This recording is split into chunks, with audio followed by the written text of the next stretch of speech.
کہتے ہیں کسی ملک میں ایک نہایت ہی انصاف پسند اور عوام کے دکھ درد بانٹنے والا بادشاہ رہتا تھا، مگر جسمانی طور پر ایک ٹانگ اور ایک آنکھ سے محروم تھا۔ ایک دن بادشاہ نے اپنی مملکت کے ماہر مصوروں کو اپنی تصویر بنانے کے لیے بلوایا، اور وہ بھی اس شرط پر کہ تصویر میں اس کے یہ عیب نہ دکھائی دیں۔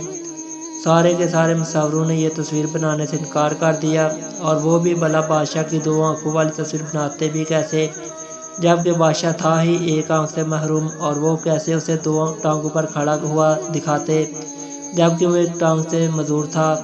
لیکن اس اجتماعی انکار میں ایک نہایت ہی ہوشیار مصور نے کہا، بادشاہ سلامت، میں بناؤں گا آپ کی تصویر۔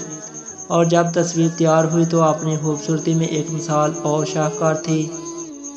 وہ کیسے تصویر میں بادشاہ شکار کرتا دکھائی دے رہا تھا، جس کے ہاتھ میں تیر کمان تھا اور وہ گھوڑے پر سوار تھا، اور شکار کرتے ہوئے اس نے ایک آنکھ بند کر رکھی تھی۔ جس آنکھ سے وہ محروم تھا اور جس ٹانگ سے وہ معذور تھا، وہ ٹانگ گھوڑے کی دوسری جانب تھی جو کہ دکھائی نہ دیتی تھی، اور اس طرح بڑی آسانی سے ہی بادشاہ کی بے عیب تصویر تیار ہو گئی تھی۔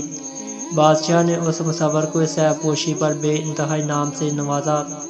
یہ صرف کہانی نہیں بلکہ ایک سبق ہے، کیوں نہ ہم بھی اسی طرح دوسروں کے بے عیب تصویر بنا لیا کریں اور اپنے رب کریم سے انعامات حاصل کریں۔